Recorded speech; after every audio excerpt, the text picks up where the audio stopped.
Père éternel, Dieu tout-puissant, Dieu d'Abraham, d'Isaac et d'Israël, je veux te rendre grâce, te dire merci.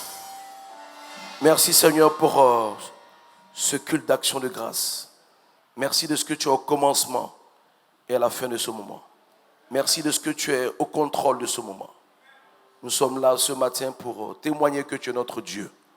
Nous sommes là pour reconnaître que nous n'avons qu'un seul Dieu. Nous sommes là pour témoigner de tous tes bienfaits dans nos vies. Maintenant qu'il est question de parler de ta parole, nous t'invitons à prendre le contrôle. Père, je ne suis que le canal. Toi, tu es l'origine.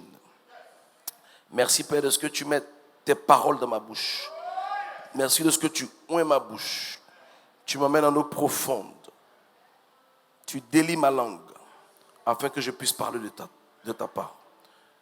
Que ton Saint-Esprit, qui est vie, transperce nos cœurs, amène chacun à comprendre le but de son existence, amène chacun à réaliser pourquoi Dieu l'a appelé, afin que chacun puisse entrer dans sa destinée prophétique. Que le reste du temps soit pour la gloire de ton nom. Merci Seigneur. Toi qui es Dieu dans les cieux, qui règne sur la terre pour les siècles et des siècles.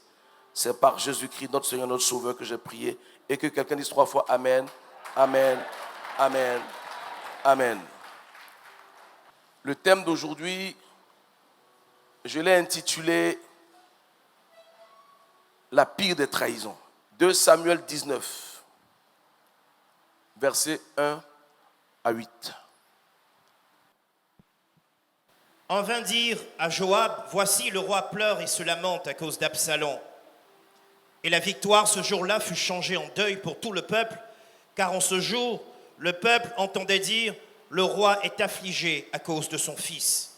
Ce même jour, le peuple rentra dans la ville à la dérobée, comme l'auraient fait des gens honteux d'avoir pris la fuite dans le combat. Le roi s'était couvert le visage, et il criait à haute voix, « Mon fils Absalom, Absalom, mon fils, mon fils !» Joab entra dans la chambre où était le roi et dit, « Tu couvres aujourd'hui de confusion la face de tous tes serviteurs qui ont aujourd'hui sauvé ta vie, celle de tes fils et de tes filles, celle de tes femmes et de tes concubines. Tu aimes ceux qui te haïssent et tu hais ceux qui t'aiment, car tu montres aujourd'hui qu'il n'y a pour toi ni chef ni serviteur. Et je vois maintenant que si Absalom vivait et que nous fussions tous morts en ce jour, cela serait agréable à tes yeux. Lève-toi donc, sors et parle au cœur de tes serviteurs, car je jure par l'Éternel que si tu ne sors pas, il ne restera pas un homme avec toi cette nuit, et ce sera pour toi pire que tous les malheurs qui te sont arrivés depuis ta jeunesse jusqu'à présent. » Alors le roi se leva et il s'assit à la porte. On fit dire à tout le peuple, « Voici, le roi est assis à la porte. » Et tout le peuple vint devant le roi. Cependant, Israël s'était enfui, chacun dans sa tente. Que Dieu bénisse sa parole. Alors, David avait un fils aîné qui s'appelait Amnon. Et Amnon est tombé amoureux de sa demi-sœur du nom de Tara. Il se trouve que Tara est la petite sœur d'Absalom. Et il était tellement amoureux d'elle que ça le rendait malade. Donc son meilleur ami, qui est son cousin, est venu le voir et il lui a expliqué sa souffrance. Donc, il lui dit de dire à son père David, de dire à sa petite sœur de venir prendre soin de lui parce qu'il est malade. David, n'ayant pas vu d'inconvénient, demande à sa fille d'aller aider son frère qui est malade. Donc, elle va aider son frère sans arrière-pensée. Et Amnon va la violer. Non seulement il va la violer, et après l'avoir violée, il va avoir une aversion vis-à-vis d'elle. C'est-à-dire qu'un dégoût. Et il va la jeter dehors avec ses habits déchirés. Donc la jeune fille va lui dire, non seulement tu m'as fait du mal, tu es mon frère, je te pardonne, allons voir notre père pour qu'on puisse s'arranger. il la jeté quand même dehors. Lorsqu'il la jette dehors, ne pouvant pas aller à la maison familiale, elle va chez son frère Absalom. Donc Absalom, c'est sa petite sœur. À cette époque, quand une femme est déshonorée, c'est difficile pour qu'elle puisse se marier. Donc il la récupère, il la met dans sa maison. Et il dit à sa sœur, ne dis rien. Donc le roi a appris la nouvelle, mais il n'a rien fait. Il a marqué son mécontentement, mais il n'a rien fait. Donc Absalom a attendu un moment et il allait voir son père. Il dit, je vais organiser une fête chez moi et j'aimerais que tu invites tous mes frères à venir. Je veux que tu invites Amnon aussi. Donc David dit, pourquoi tu veux que j'invite? Non, il dit, c'est pour faire la paix, il n'y a pas de problème. Donc David dit à Amnon, son fils aîné, d'aller à la fête d'Absalom. Ça sera l'occasion, parce que depuis lors, les deux ne se parlaient plus. Ça sera un moyen de réconciliation.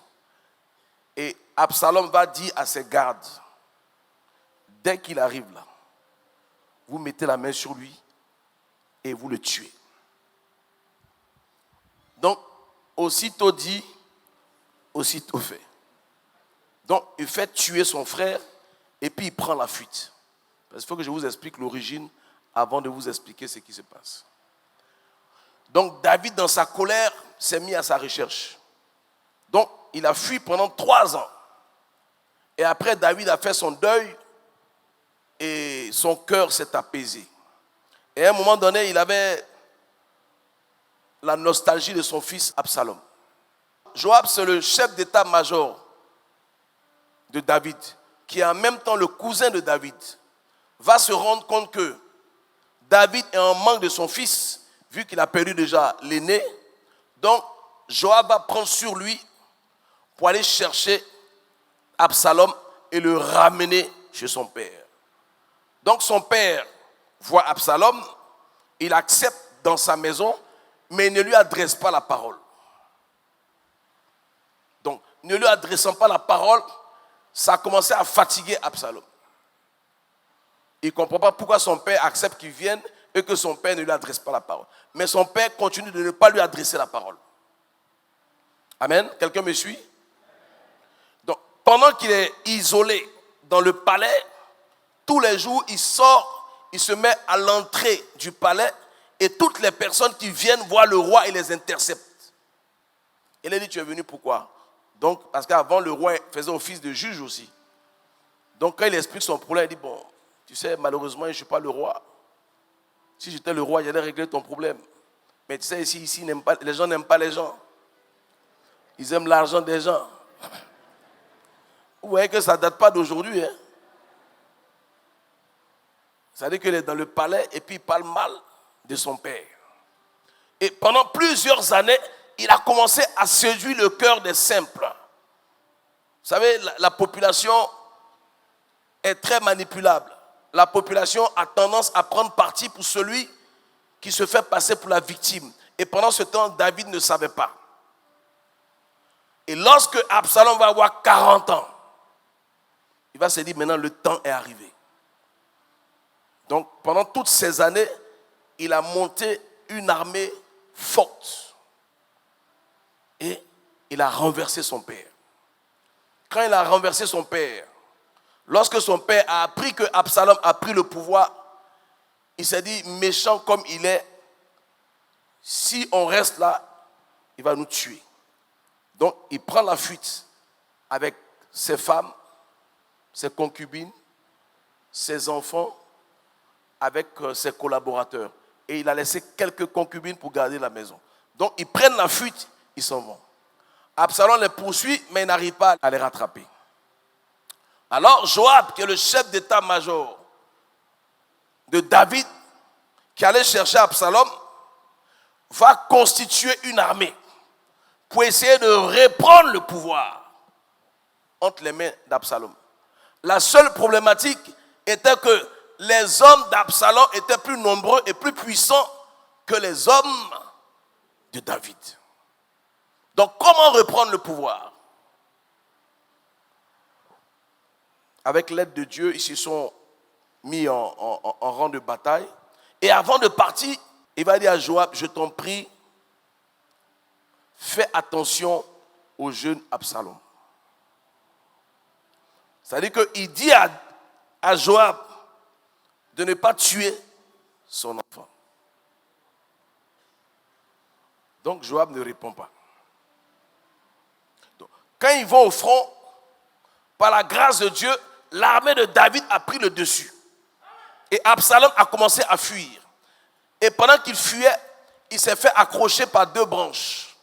Donc il s'est retrouvé suspendu en l'air. Et cette guerre-là, à cause du fait que l'armée d'Absalom était plus puissante que celle de David, Dieu a utilisé la nature.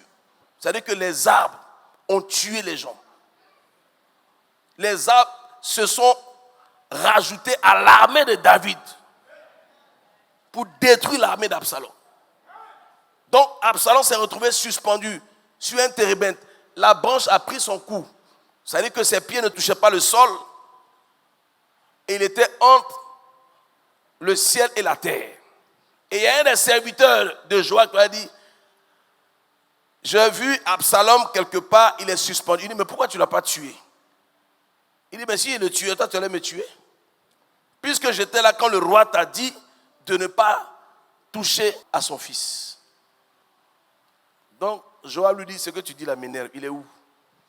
Donc ils vont là-bas. Quand il voit Absalom, il prend 2 de ses gardes, plus lui-même. Il prend 3 lances et puis il perce son cœur.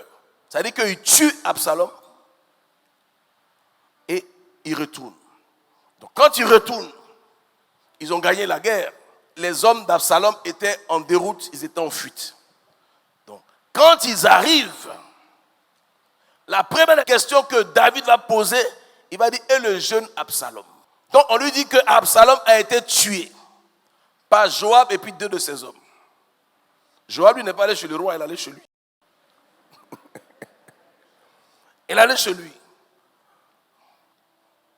Et le roi commence à pleurer à chaudes larmes. Absalom, Absalom, mon fils. Mon fils. Donc les gardes qui sont venus avec la victoire, comme on dit à Abidjan, ils étaient débats. Ils étaient découragés. C'est comme s'ils rentraient défectueux d'une guerre.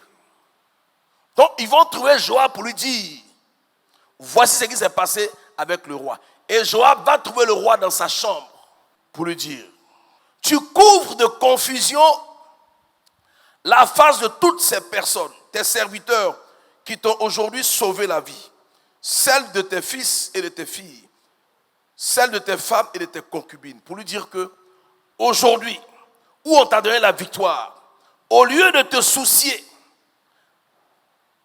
de ceux qui sont morts à cause de ton fils, au lieu de chercher à remercier ceux qui t'ont sauvé la vie pour leur dire merci, toi tu pleures ton fils qui est mort.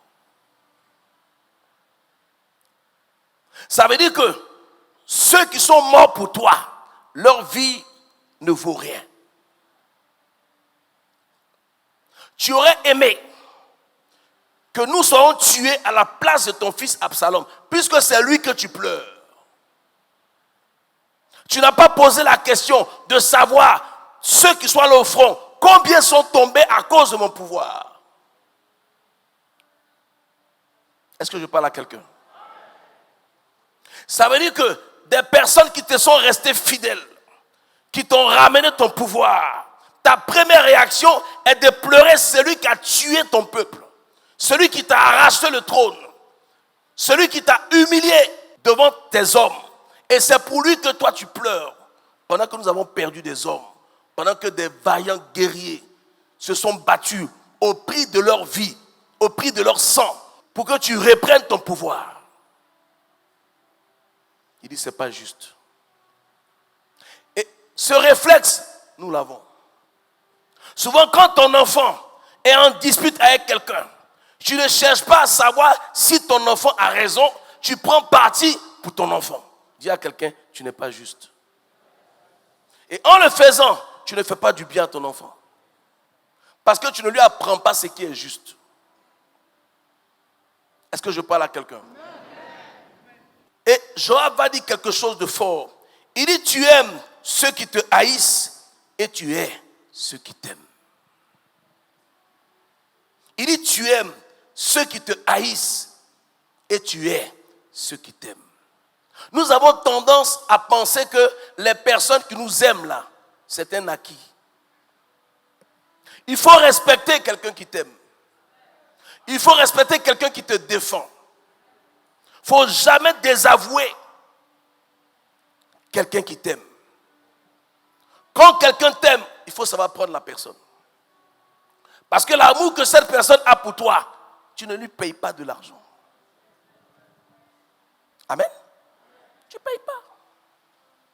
Il faut apprécier. C'est-à-dire qu'il y a des personnes qui prennent ton amour pour un acquis.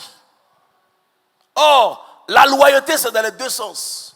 Lorsque tu es loyal à ton chef, à ton leader, à ton patron, lui aussi, en retour, il te doit une loyauté. Mais qu'est-ce qu'on remarque? J'ai un de mes fils qui est là. Souvent, je ne comprenais pas sa réaction. Quand quelqu'un avait un problème avec moi, il coupait avec la personne. Et après, quand la personne veut me demander pardon, lui, il coupe toujours avec la personne. Mais je n'avais pas compris. En fait, c'est lui qui avait raison. Parce que pour que quelqu'un te trahisse, même une seule fois, ça veut dire qu'au préalable, la personne ne t'avait jamais aimé. Sauf qu'elle ne sait pas. Vous savez, la trahison inconsciente est pire que la trahison consciente. Parce que lorsque quelqu'un te trahit consciemment, c'est de façon unilatérale qu'il a décidé. Mais quand quelqu'un te trahit inconsciemment, c'est génétique. C'est naturel. C'est encore plus dangereux. Ça veut dire qu'il est avec toi, il ne t'aime pas, mais lui-même il ne sait pas. Il est avec toi, il va te trahir, mais il ne sait pas. Donc, quand tu marches avec quelqu'un comme ça, toi-même tu es en danger parce que non seulement tu ne sais pas ce qu'il va te faire, mais lui non plus ne sait pas. C'est quand ça va arriver que vous deux vous allez savoir.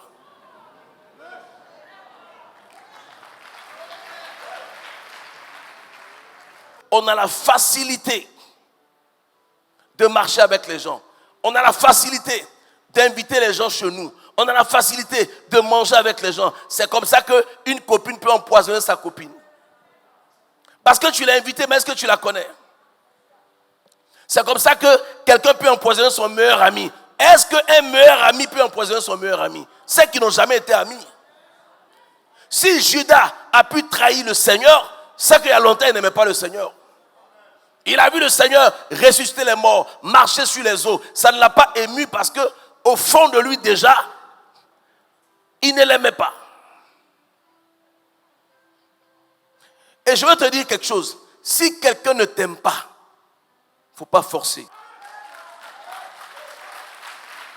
Parce que si tu forces dans quelqu'un qui ne t'aime pas, tu te rends ridicule. Le fait qu'elle ne t'aime pas va l'amener à avoir du mépris pour toi. C'est-à-dire qu'elle ne va même pas respecter l'attention, la considération, le service que tu lui rends. C'est-à-dire que c'est normal. Même souvent pour te dire merci, même c'est... Est-ce que je parle à quelqu'un? Ça veut dire que nous qui sommes restés fidèles à tes côtés, qui t'avons redonné le pouvoir, tu ne nous aimes pas. Mais c'est Absalom qui t'a arraché le pouvoir, qui a tué tes fidèles compagnons que tu aimes. Puisque tu pleures sa mort, c'est un mauvais leadership. Vous ne pouvez pas défendre quelqu'un parce que c'est votre frère ou votre fils au détriment de l'autre qui n'est pas votre frère ou votre fils. Déjà, la base est faussée. Vous devez être juste dans votre jugement. Que ce soit votre frère ou votre fils. Si votre fils n'a pas raison, vous lui dites tu n'as pas raison. Ça sera une bonne éducation que vous serez en train. On ne défend pas pour défendre. Et il y a des personnes qui ont ce défaut-là. C'est-à-dire que ceux qui sont pour eux ont toujours raison. Et vous détruisez vos enfants. Vous en faites des monstres puisqu'ils ne réalisent même pas que ce qu'ils font n'est pas bon. Puisque vous cautionnez ce qu'ils font qui n'est pas bon. Vous ne leur faites pas de reproches, vous les défendez. Est-ce que je parle à quelqu'un? Il dit, si nous étions morts et que ton fils Absalom était vivant, tu serais très heureux puisque tu pleures sa mort. Pour lui dire que tu devais plutôt être en train de pleurer ceux qui sont morts pour toi. Et il y a plusieurs leaders qui fonctionnent comme ça. C'est-à-dire que les autres peuvent mourir pour eux, ça ne leur dit rien. Tant que ça ne touche pas les personnes qu'ils aiment, ça ne les émeut même pas. C'est un mauvais leadership. Lorsque quelqu'un t'aime, tu dois le regarder différemment. Quand quelqu'un est prêt pour toi, tu dois l'observer différemment.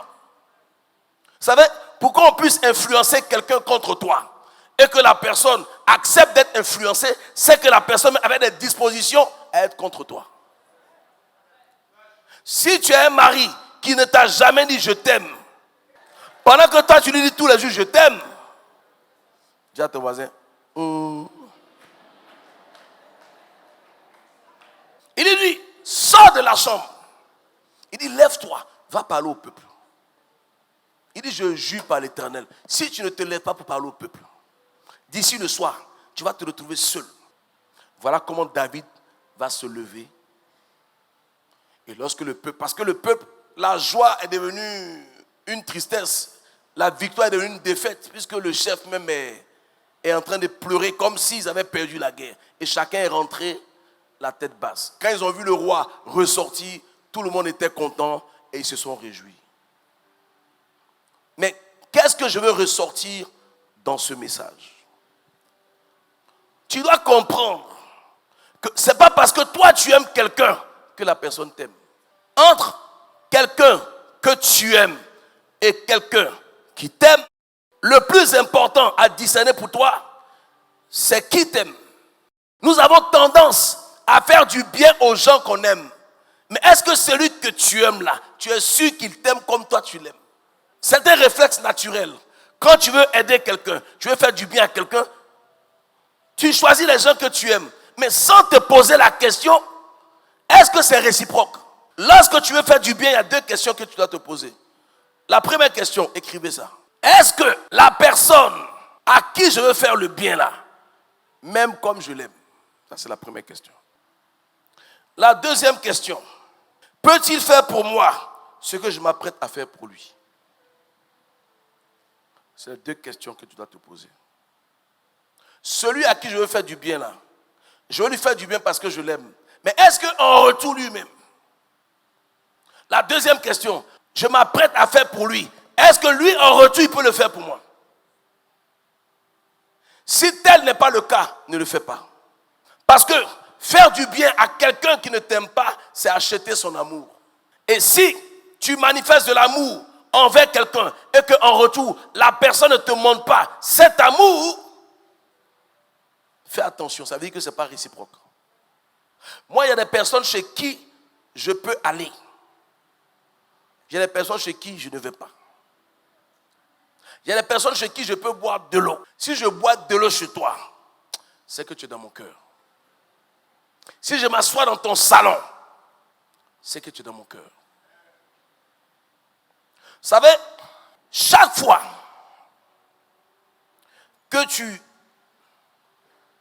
penses faire du bien à quelqu'un, chaque fois que tu es dans une relation avec quelqu'un, et que toi, tu lui parles de ta vie, tu lui fais des confidences, tu lui parles de ton intimité, elle ne te dit rien. Faut faire attention. Si elle ne te dit rien, c'est qu'elle s'apprête à te trahir. C'est qu'elle n'est pas avec toi. Donc toi aussi, arrête. Parce que tant que vous êtes amis, il n'y a pas de problème. Mais le jour, vas-y, amitié de femme, ça ne dure pas. Amen. Mais c'est lorsque votre amitié va prendre un coup que tu vas sentir le danger par rapport à ce que tu lui avais dit. Oh, tu n'étais pas obligé de le dire. Si une personne te présente à quelqu'un et qu'il se trouve que les deux personnes ne se parlent plus, la seule façon de continuer à fréquenter cette personne, est de les réconcilier. Si tu ne le fais pas, tu seras en train de trahir la personne qui vous a présenté. Oh, c'est ce qu'on fait. Les gens nous invitent à l'église, on arrive dans l'église, on ne parle plus à ceux qui nous ont invités, on a de nouveaux amis. J'ai le regret de te dire que tu es un traître. Sauf que tu ne sais pas. Celui qui t'amène à l'église est mieux que celui qui te donne l'argent. Parce que lui, il t'amène au ciel. Quel que soit le montant qu'on te donne, il va finir. Mais quelqu'un qui t'invite à l'église, c'est une manifestation d'amour qui n'a pas de prix. Et une telle personne, tu ne peux pas prier pour ton père spirituel sans commencer par cette personne. Parce que si tu n'avais pas connu cette personne, tu n'aurais pas eu de père spirituel. Est-ce que quelqu'un est d'accord avec moi?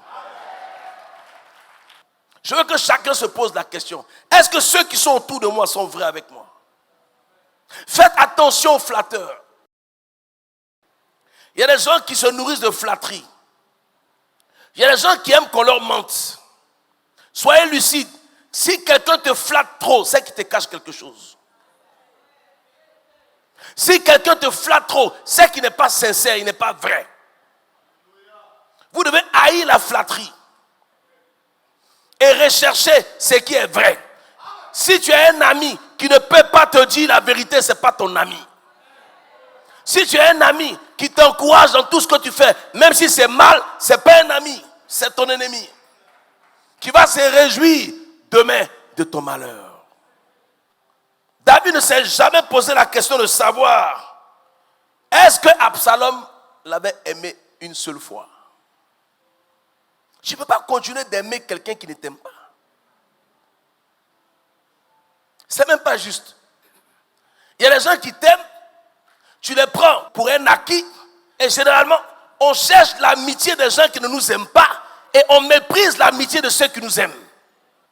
Parce qu'on a l'impression que ceux qui nous aiment ne sont pas importants comme ceux qui ne nous aiment pas. Sauf que ceux qui ne t'aiment pas, tu les trouves importants parce qu'ils ne t'aiment pas. Moi, mes personnes à moi, mes personnes qui sont prêtes pour moi, là, je les prends comme de l'or. C'est-à-dire que je fais des prières particulières pour ces personnes-là. À cause des actes qu'elles posent dans ma vie. Ce n'est pas les mêmes bénédictions. Il faut être lucide. Si tu marches avec quelqu'un, il faut observer avant de te confier à la personne. Vous savez que lorsque Saül est mort, David a fait pire que ça. Il a pleuré comme si son père était mort. Il y a longtemps, il est comme ça. Celui-même qui est venu lui annoncer la nouvelle, il a tué le gars. Pourquoi le gars lui dit que Saül est mort? Oh, Saül est mort pour le sauver lui.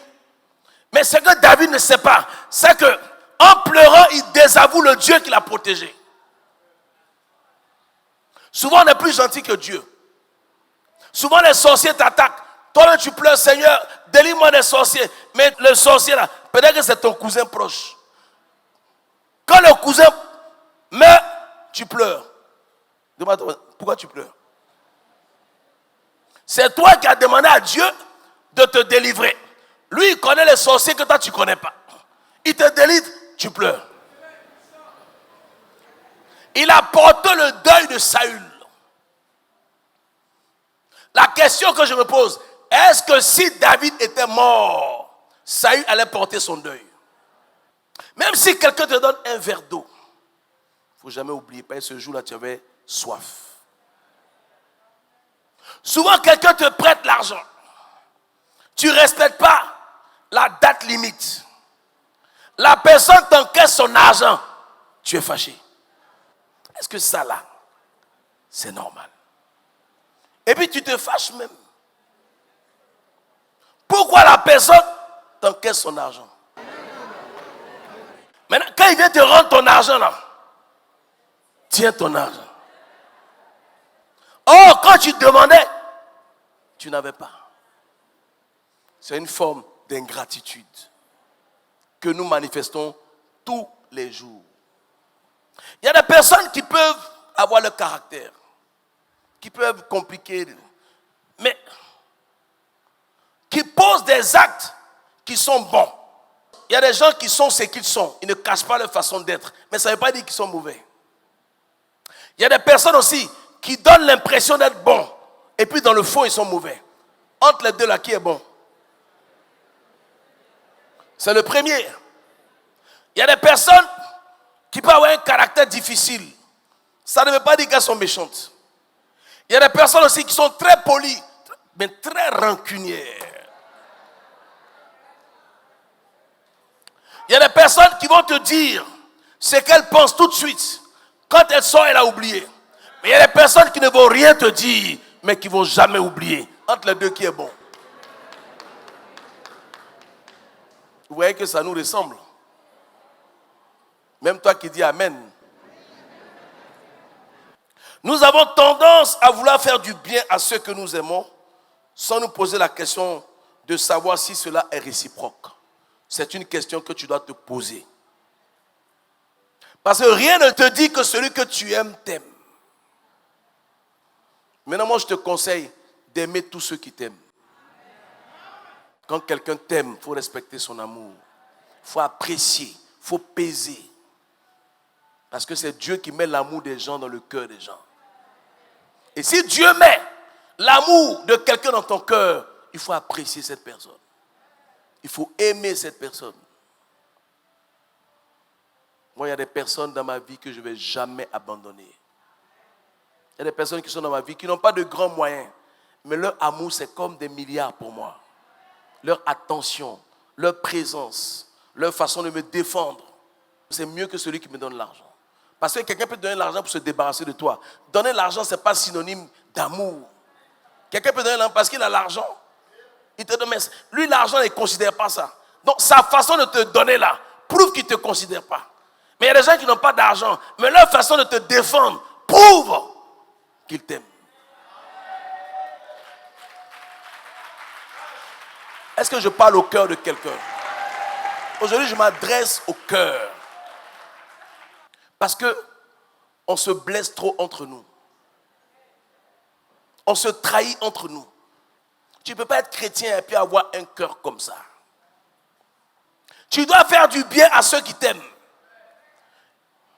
Et puis réfléchis avant de faire du bien à ceux que toi tu aimes. Parce que ceux qui t'aiment, au moins tu es sûr que eux là, ils t'aiment. Maintenant, celui que toi tu aimes là, tu dois te poser la question de savoir, est-ce que lui m'aime comme moi je l'aime?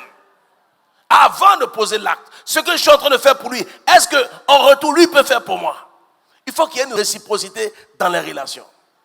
Ça ne peut pas être à sens unique.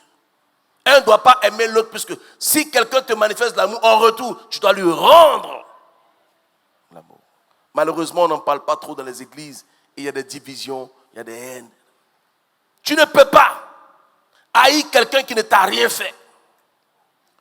Là, il y a une maman qui me disait qu'il y a quelqu'un qui a appelé pour poser des questions pour savoir, à part l'église, là, qu'est-ce que je fais, quelles sont mes affaires. Bon. Elle lui dit, ben, je ne comprends pas ta question. Bon, ce que je fais là, en quoi ça te regarde? Vis ta vie. Chacun vit sa vie. Qu'est-ce que ça peut te faire, ce que je fais ou ce que je ne fais pas? C'est de la curiosité mal placée. Il y a des gens en ville qui parlent de toi, qui disent du mal de toi. Oh, ils ne t'ont jamais vu. Moi, la question que on te paye combien pour faire ça? Tu ne connais pas quelqu'un et puis tu affirmes. Oh, il fait ci, il fait ça, il fait ci, il fait ça. Est-ce que les gens sont sincères avec nous? Ça là, on doit se poser la question. Nos collègues de travail, est-ce qu'ils sont sincères avec nous? Parce qu'on a la facilité de devenir amis avec les gens. Dans le mot ami là, il y a l'âme. C'est-à-dire que quand tu es ami à quelqu'un, ça veut dire que tu lui confies ton âme. Est-ce que tu trouves normal de confier ton âme à plusieurs personnes? Mais tu vas rendre l'âme. La Bible dit qu'un homme qui a beaucoup d'amis là pour son propre malheur. Tu peux avoir des relations superficielles avec les gens. Tu n'es pas obligé d'être intime avec tout le monde. Ça veut dire que quand vous voyez que quelqu'un appelle tout le monde papa, tout le monde maman, la personne a un problème identitaire. C'est-à-dire que la personne cherche son papa. Je vous dis la vérité. Tu ne peux pas être l'enfant de quelqu'un et puis toi tu as plusieurs papas. Tu as plusieurs mamans. Ah, telle personne c'est mon papa. Telle personne. Tu as un problème. Et le drame avec la trahison inconsciente, c'est qu'on le fait naturellement et on pense qu'on a raison. Combien de fois tu te posais la question, est-ce que cette personne qui est avec moi là, est-ce que je l'ai blessé un jour? Souvent on blesse les gens, on ne s'en rend pas compte parce qu'on ne fait pas attention à l'amour que ces gens ont pour nous. Souvent on trahit les gens, on ne s'en rend pas compte parce qu'on ne sait pas que l'amour de cette personne pour nous est fort. Je regardais un film sur la mafia au Canada. Une histoire vraie. Le parrain de la mafia du Canada avait son bras droit. Il n'était pas italien d'origine, il était irlandais, je crois. Et son père les a élevés tous les deux. Et lui, il connaissait le parrain comme son frère, puisque c'est son frère adoptif. Et le parrain se retrouve en prison. Et lui, il doit s'occuper de la famille et il doit s'occuper du fils du parrain. Et un jour, le fils du parrain a eu un mauvais comportement. Et je crois qu'il a parlé mal au fils du parrain. Il y a eu un incident. Donc, il va voir le parrain en prison et le parrain lui dit, toi, tu es avec moi, mais ne pense pas que je t'aime comme j'aime mon fils. Le monsieur l'a regardé. Cette phrase-là a détruit leur relation. Parce que la façon dont lui prenait le parrain ne le prenait pas comme ça. Ça l'a blessé profondément. Il n'a rien dit. Hein? Il n'a rien dit. Après, le fils est mort. Il a tué le parrain et puis il a pris sa place. Ce qu'il n'aurait jamais fait au père, parce que le père le considérait comme son fils. Même quand tu élèves quelqu'un chez toi, ne le traite pas différemment de tes enfants. Si tu dis que quelqu'un est ton enfant, si tes enfants mangent à table, cet enfant doit manger à table. Si tu achètes des habits pour tes enfants, tu dois acheter pour cette personne. Si tu ne le fais pas devant Dieu, tu n'es pas juste. C'est cet enfant qui va réussir et tes enfants ne réussiront pas.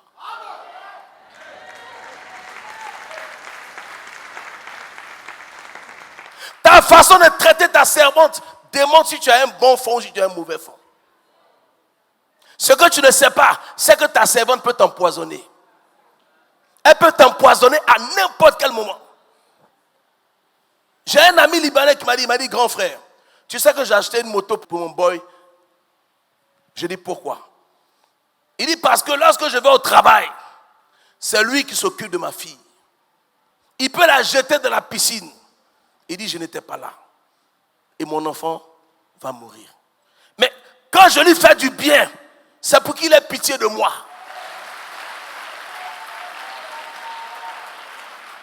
Ton humilité se révèle par ta façon de regarder plus petit que toi. Ta grandeur se révèle par ta façon de considérer plus petit que toi. Par l'attention, par le temps, par l'attitude que tu peux avoir pour plus petit que toi. Parce que devant plus grand que toi, tu es obligé d'être correct. Tu n'as pas le choix, il est plus grand que toi. Mais devant plus petit que toi, comment tu te comportes? Comment tu traites les gens qui sont autour de toi? Ça démontre si tu es méchant ou si tu n'es pas méchant. Souvent, on vous donne des servantes, ou bien dans la famille, on vous donne des personnes, on dit bon, occupez-vous. C'est-à-dire que toi, tes enfants vont à l'école et l'enfant de la personne. Mais Dieu l'a mis dans ta vie pour que tu donnes les mêmes chances que tes enfants. Et quand tu le fais là, c'est pour la réussite de tes enfants. Est-ce que je parle à quelqu'un? On est chrétien, mais on est inconsciemment méchant. On ne se rend même pas compte du mal qu'on fait à l'autre. Vous savez, l'argent ne change pas les gens. L'argent révèle la vraie nature des gens. Il y a quelqu'un qui disait qu'il n'y a pas de pauvre humble. C'est ces conditions-là qui lui donnent une apparence d'humilité. Lorsqu'il va avoir un peu, tu vas le connaître. Si quelqu'un te manifeste de l'ingratitude, c'est parce qu'en réalité, la personne ne t'avait jamais aimé. Je reprends. Ça veut dire que si quelqu'un est avec toi et que demain la personne est ingrate avec toi, ça veut dire qu'elle t'avait déjà trahi avant d'être avec toi. Quand tu parles à quelqu'un qui est avec toi et que la personne, tu sens que la personne se concentre, tu sens que la personne soupire, c'est parce qu'elle est serrée, qu'elle ne dit rien. Fais attention à une telle personne. Elle attend son heure. Elle attend son moment. Et elle ne va pas te rater. Si tu parles à quelqu'un et que la personne ne t'écoute pas, ne lui parle plus. Tu n'es pas papa de quelqu'un. Si tu donnes des conseils à quelqu'un une fois, deux fois, que la personne ne t'écoute pas, laisse tomber. Est-ce que vous savez qu'il y a des gens que vous aidez et qui vous méprisent? Il y a des gens que vous aidez qui vous haïssent. Il dit, mais lui, il veut dire quoi? Lui veut dire qu'il a réussi. Oh, toi, tu fais de bon cœur. Mais lui, il se dit que tu veux prouver que tu as réussi. Vous voyez comment les gens peuvent penser? Toi, tu vois ton frère avec qui vous avez galéré. Il a des difficultés. Tu l'aides, ça lui fait mal. Il aurait aimé que ça vienne d'un inconnu, pas de toi. Mais est-ce que tu sais que si ton argent est réceptionné avec un cœur impur, ça ferme le ciel sur ta vie? On ne donne pas son argent à tout le monde. Remarquez, il y a des gens à qui vous donnez l'argent et puis c'est difficile. Si quelqu'un a dit du mal de toi une seule fois, ne lui donne plus jamais ton argent. Parce que la seule fois là, Dieu a voulu que tu saches qui cette personne est pour toi. Il ne faut pas se mentir. Tu ne peux pas aimer quelqu'un et puis dire du mal de lui. Ça ne va pas ensemble. C'est toi qui vois. Lorsque je suis rentré des États-Unis, il y a des pasteurs qui m'avaient trahi, qui étaient partis.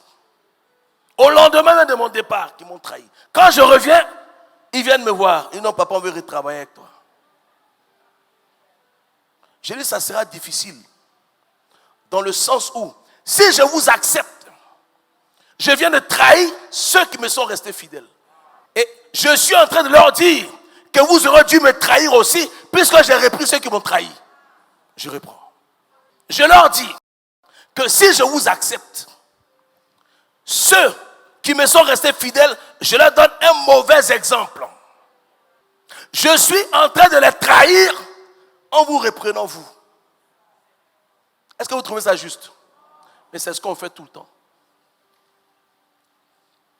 Et ce fils qui me parlait là, il m'a dit, mais papa, des gens te trahissent. À cause de toi, on ne leur parle pas, toi tu parles avec eux. C'est une trahison. Il ne m'a pas dit ça, mais moi je lui dis c'est une trahison. Je te demande pardon. Mais c'est toi qui as raison. Quelqu'un ne peut pas prendre ta défense contre quelqu'un d'autre et puis toi tu désavoues la personne pour être avec la personne. Ça ne se fait pas. Est-ce que je parle à l'âme de quelqu'un? Quand tu vas sortir d'ici, il y a des gens avec qui tu dois aller te réconcilier. Il y a des gens à qui tu dois aller demander pardon. Il y a des gens qui t'ont défendu, mais tu pensais que c'était pour ton mal. Il y a des gens qui t'ont dit la vérité, ça ne t'a pas plu. Oh, ce sont ces personnes-là qui sont dans la vérité. Ton enfant n'est pas mieux que les enfants des autres. De toute façon, tu as poussé là, elle aussi elle a poussé. Deux enfants ne peuvent pas se battre. Et puis toi, tu es parent de un, tu viens, tu frappes l'autre. Est-ce que tu as vu la forme de sa mère? Est-ce que tu connais sa maman? Mais on le fait. Aujourd'hui, même quand on crie sur les enfants à l'école, les parents vont se... Mais ton enfant, il est qui? On crie pas. Il est qui? Nous, à notre époque là, on nous chicotait. Et puis ça ne va pas quelque part. La Bible dit que la verge peut sauver l'âme d'un enfant. Un enfant, ça ne se pourrit pas. Tu pourris un enfant, tu vas créer ton monstre. Si tu aimes trop ton enfant et que tu montres à ton enfant que tu l'aimes, il ne t'aimera pas comme tu l'aimes. Je reprends. Quand tu montres à ton enfant que tu l'aimes trop, le jour où tu meurs, tu sais que l'enfant ne pleure pas. Ah ouais? Un enfant, ça se forme, ça se formate à la dure. Parce que le monde ne fait pas de cadeaux. Il ne faut pas pourrir vos enfants. Vous allez détruire la vie de vos enfants. Les jeunes qui rentrent dans la drogue, là, c'est parce qu'ils pensent que tout est permis dans leur vie. Mais c'est pas que tu en as, mais que tu te drogues. C'est pas que tu es rassasié, mais que tu te drogues. Nous, là, on avait tellement faim que drogue même passe pas. Tu peux manger ça comme nourriture. Donc, tu vas passer où pour aller te droguer. Il faut bénir Dieu. Est-ce que je parle à quelqu'un? Est-ce que nous sommes corrects avec ceux qui nous aiment? C'est une question qu'on doit se poser. Hein. Pourquoi veux-tu plaire à ceux qui ne t'aiment pas? Ça t'apporte quoi? Plusieurs leaders ignorent ceux qui les aiment sincèrement et veulent conquérir ceux qui ne les ont jamais aimés et qui vont les trahir tôt ou tard. Si quelqu'un ne t'aime pas, qu'il te respecte. Nous avons tendance à vouloir plaire à ceux qui ne nous aiment pas et à mépriser ceux qui nous aiment parce qu'ils ne sont pas importants comme nous l'aurions souhaité. Or, celui qui ne t'aime pas là, il est important à tes yeux parce qu'il te manifeste de l'hostilité. C'est pas qu'il te montre qu'il ne t'aime pas qu'il devient important à tes yeux. Mais celui qui t'aime là, peut-être qu'il est plus important même que celui qui ne t'aime pas. Mais tu prends son amour pour un acquis. Ne soyez l'acquis de personne. Si tu aimes quelqu'un en retour, il faut qu'il te rende. L'amour là, c'est une dette. Pour s'aimer, il faut être deux.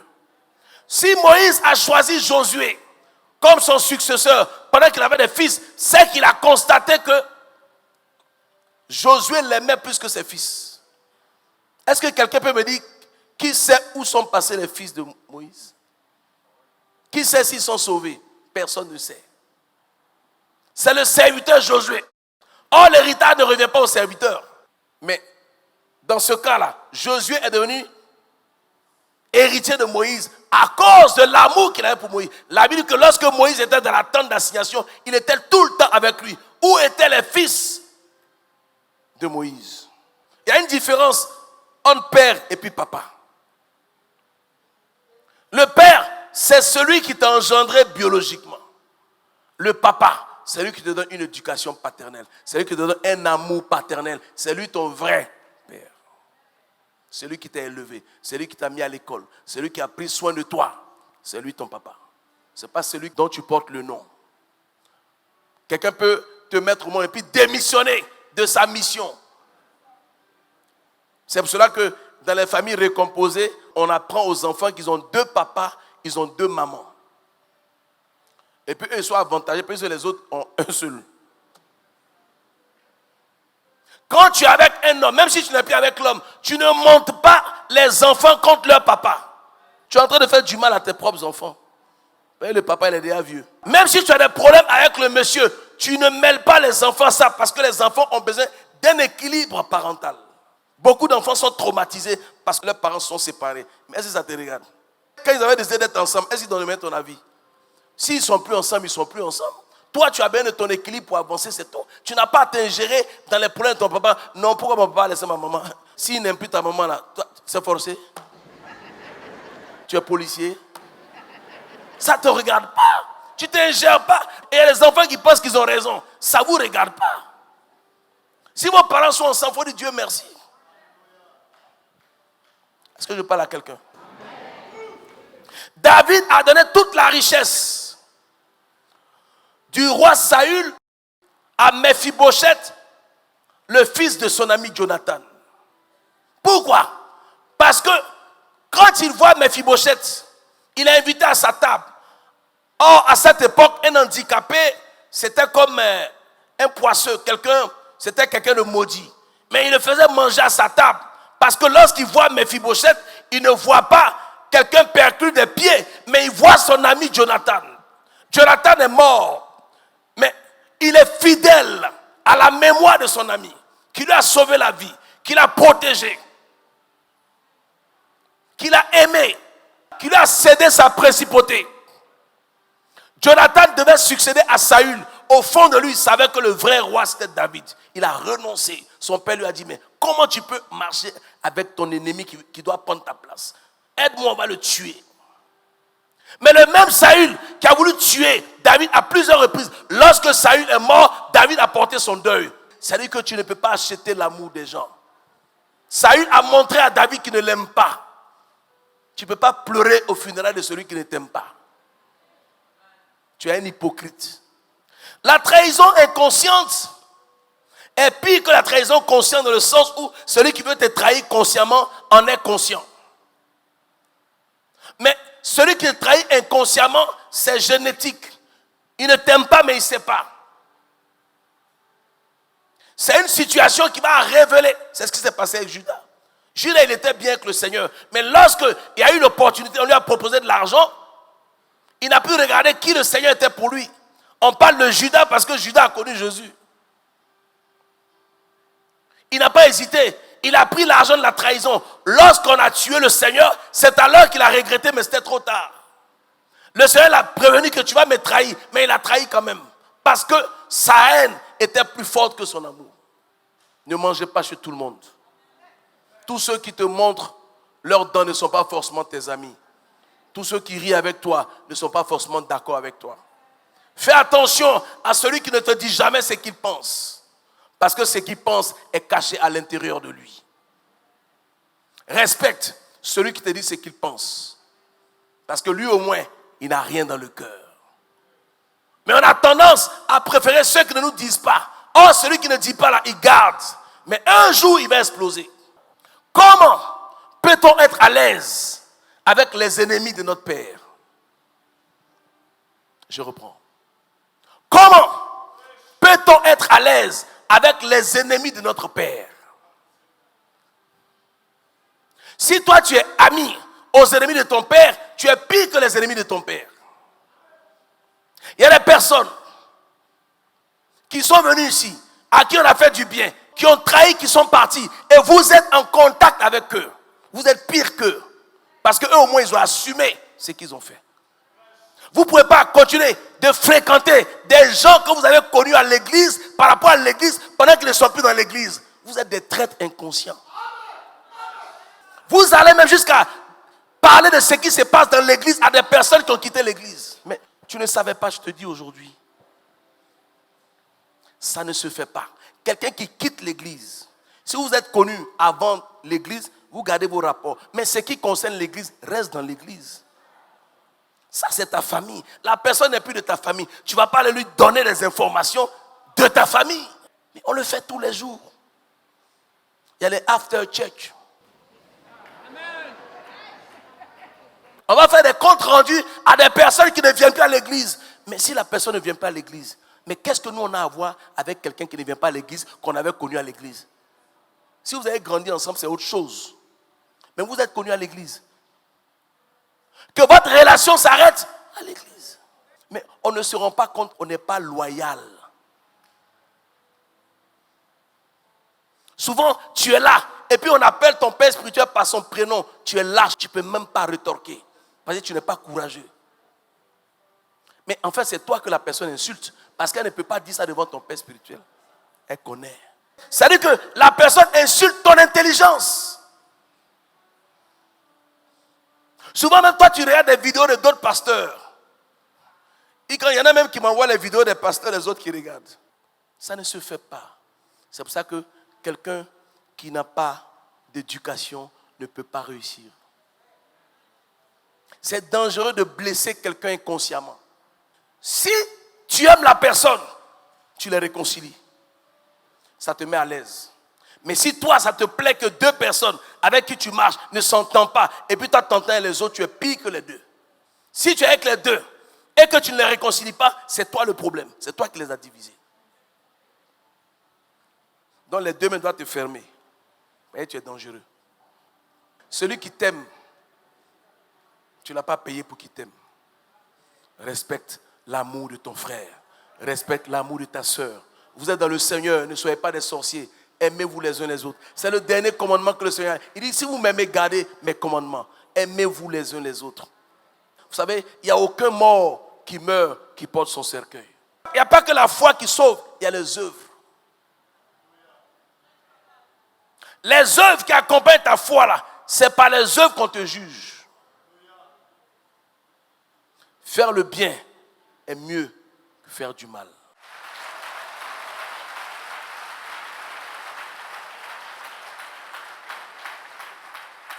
Je disais à une de mes filles, je dis, souvent les gens te blessent. Dans ta propre église, tu ne dis, c'est pas parce que tu es faible, c'est parce que tu ne veux pas casser ton église. Il y a des choses que tu supportes, c'est pas par faiblesse, c'est parce que tu es fort. C'est parce que tu es sage. C'est parce que tu réfléchis avant d'agir. Tu n'agis pas avant de réfléchir. Quand on aime, on protège. Quand on aime, on n'expose pas. Quand on aime, on ne vend pas. Quand on aime, on ne divulgue pas. Quand on aime, on ne trahit pas. Je préfère les personnes qui n'ont rien, qui m'aiment, que les personnes qui ont tout, qui ne m'aiment pas. C'est une éducation spirituelle que je vous donne. Si vous avez ces valeurs, vous allez réussir dans la vie. Il ne faut pas marcher avec les gens pour marcher avec les gens. Il ne faut pas côtoyer les gens pour côtoyer les gens. Quelqu'un qui ne peut pas défendre son père ou sa mère ou son frère ou sa soeur, Dieu ne peut pas le défendre. Que celui qui ne t'aime pas dans ton dos, mais pas devant toi. Celui qui est en train de comploter contre ton frère, tu ne peux pas manger à sa table. Je fais mon choix. Celui qui est avec mon Dieu, je suis avec lui. Celui qui n'est pas avec mon Dieu, je ne fais rien avec lui.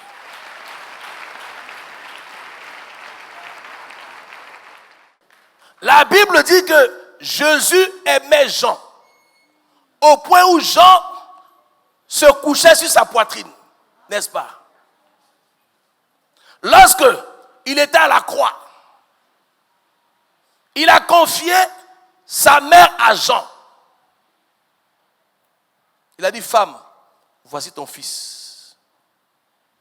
Il dit, voici ta mère.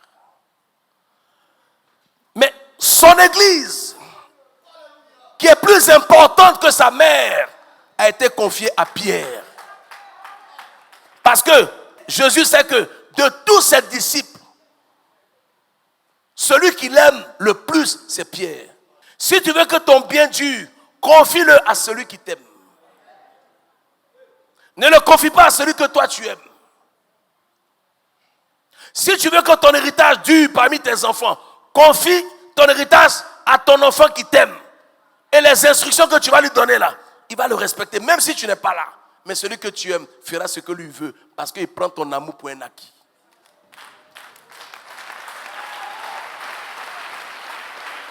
Nous sommes la cause des malheurs de nos enfants, parce qu'on leur montre qu'on les aime trop.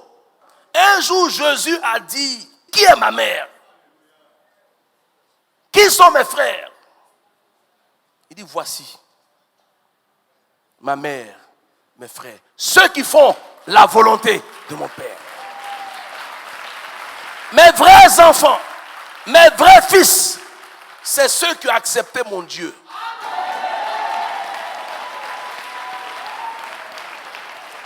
Ne croyez pas que mes enfants biologiques sont plus importants que vous. Vous êtes au même niveau. Ce que je peux faire pour toi qui m'aimes, je ne le ferai pas pour un enfant biologique si je sais qu'il ne m'aime pas. Il faut aider les gens à respecter les autres. Si tu veux réussir dans ta vie, on marche par principe. Moi, chaque fois que j'ai violé mes principes, j'ai payé cash. Chaque fois que j'ai violé mes principes, parce que j'aimais bien la personne, j'ai payé cash. Chaque fois que j'ai perdu quelque chose, c'est parce que je n'ai pas écouté mon instinct. Ça veut dire que tu dois te faire violence toi-même. Il y a des choses que, si ça ne rentre pas dans tes principes, ne fais pas. Dieu, il a créé le monde par sa parole, mais il dirige le monde par ses principes. Il a dit que la terre soit, et la terre fut. Il a donné des lois. Les lois, là, sont les principes de Dieu. Vous ne pouvez pas réussir sans principe. Vous vaquez à tout vent de doctrine. Si vous êtes influençable, si vous marchez partout, ou vous allez partout, vous êtes avec tout le monde et personne en même temps, tu vas te repentir devant Dieu. Tu vas dire à Dieu, Seigneur, j'ai péché. Mais je ne le savais pas. Je me suis confié à des personnes à qui je ne devais pas me confier. J'ai blessé des personnes que je ne devais pas blesser. J'ai trahi inconsciemment des personnes qui m'aimaient, qui m'ont défendu, qui sont battues pour moi. Je les ai blessés. Tu vas demander pardon. Il y a des personnes qui t'ont soutenu quand tu n'avais rien. Quand tu as eu là, tu les as abandonnés. Il y a des personnes chez qui tu as dormi, à qui tu ne parles plus. Il y a des gens qui t'ont donné à manger, que tu as oublié. Tu vas demander pardon à Dieu. Avant de faire du bien à quelqu'un, pose-toi la question si la personne peut faire la même chose pour toi. Si c'est dans l'autre sens. Avant de parler à quelqu'un, est-ce que toi tu peux accepter ce que toi tu veux dire à la personne? Si tu sais que ce que tu veux lui dire là va te blesser, si on te dit, abstiens-toi de dire à la personne. On blesse les gens parce qu'on ne se met pas assez à la place des autres. On blesse les gens parce qu'on ne pense pas aux autres. On blesse les gens parce qu'on ne se met pas dans la position de l'autre. Aujourd'hui, c'est un bilan partiel. en cette année de tous les défis. Tu as longtemps regardé les autres. Ce matin, tu te regardes toi-même. Est-ce que tu es fier de toi? Est-ce que tu es fier de ta façon de parler aux gens? Est-ce que tu es fier de ton comportement? Est-ce que tout ce que tu as entendu, est-ce qu'il y a des choses qui te concernent dedans? On ne te dit pas pour te condamner, on te le dit pour que tu changes. Moi, j'ai eu l'humilité de dire que mon propre fils m'a prévenu. Et c'est ça qui m'a inspiré. Depuis des années, c'est maintenant que j'ai compris que, en fait, chaque fois que je désavoue quelqu'un qui m'a défendu, je l'ai trahi. Chaque fois que tu désavoues quelqu'un qui te protège, tu le trahis. Les personnes qui te protègent, ce sont les anges que Dieu a mis dans ta vie. Ce sont ces personnes-là qui doivent compter pour toi d'abord. Si j'ai dormi chez quelqu'un, quels que soient les défauts de la personne, je vais supporter cette personne jusqu'à ma mort. Souvent même ce que j'ai fait pour cette personne est plus, mais je n'en parle pas, je ne vois pas. Je retiens ce que la personne a fait pour moi. Tu as blessé plein de gens sans le savoir. Tu as humilié les gens, tu as honni les gens en public, tu as désavoué des gens qui t'ont défendu, qui t'ont protégé, qui t'ont aimé, qui ont été pour toi. Tu as pris parti pour tes ennemis contre eux, comme David l'a fait. Lève les deux mains, nous allons prier. Père éternel, Dieu tout-puissant, Dieu d'Abraham, d'Isaac et d'Israël, nous venons ce matin, pas pour te demander quelque chose, mais pour te demander pardon. Car nous n'avons pas été comme toi, Dieu. Tu as voulu que nous soyons. Nous n'avons pas été à ton image et à ta ressemblance. Souvent, nous oublions d'avoir ton cœur. Voilà pourquoi nous ne sommes pas exaucés tout le temps, parce que nous sommes inconsciemment méchants. Nous sommes inconsciemment égoïstes. Nous sommes inconsciemment traîtres. Et toi, Dieu, tu nous appelles fidèles parce que tu as horreur de la trahison. Lorsqu'Adam t'a trahi, tu ne lui as jamais adressé la parole. Lorsque Saül t'a trahi, tu ne lui as jamais adressé la parole. Lorsque Judas a trahi le Seigneur ne lui a jamais adressé la parole. Parce que toi, Dieu, tu aimes les personnes fidèles. Donne-nous un cœur fidèle. Donne-nous un cœur fidèle vis-à-vis de toi, vis-à-vis de ton église, vis-à-vis de nos parents spirituels, vis-à-vis de nos frères et nos sœurs spirituels. Nous sommes de la même famille et seul Satan est notre ennemi. Merci Père de ce que tu apaises le cœur de chacun. Tu mets le pardon, la tolérance, l'acceptation des différences dans le cœur de chacun. Afin que la grâce que tu libères vienne dans la vie de quelqu'un. Ce matin, quelqu'un doit repartir avec quelque chose que le diable lui avait volé parce que son cœur était chargé. Maintenant que le cœur est libéré, le cœur est déchargé, que ce qui est rattaché à ta destinée vienne maintenant dans ta vie. J'invoque la puissance du relâchement. La puissance du relâchement. La puissance du relâchement. Seigneur, tu relâches dans leur vie. Tu relâches dans leur vie. Tu relâches dans leur vie. Tu relâches dans leur vie. Tu relâches dans leur vie. Ne permets jamais qu'un seul de leurs ennemis se moque d'eux. Parce qu'ils ont un Dieu qui fait la différence entre ceux qui le servent et ceux qui ne le servent pas. Seigneur, je veux te dire que la honte de ton peuple est ta honte. La gloire de ton peuple est ta gloire. La victoire de tes enfants est ta victoire. La défaite de tes enfants est ta défaite. Comme la victoire de David a été ta victoire. J'invoque la victoire dans la vie de tes enfants. J'invoque la victoire dans la vie de tes enfants. Que tout défi soit relevé et soit couronné par une victoire extraordinaire. Que tes enfants se démarquent, se qualifient. Tu les équipes afin que le monde voit que tu es avec eux. Maintenant qu'ils sont devant toi avec un cœur repentant, que ta grâce soit relâchée dans leur vie.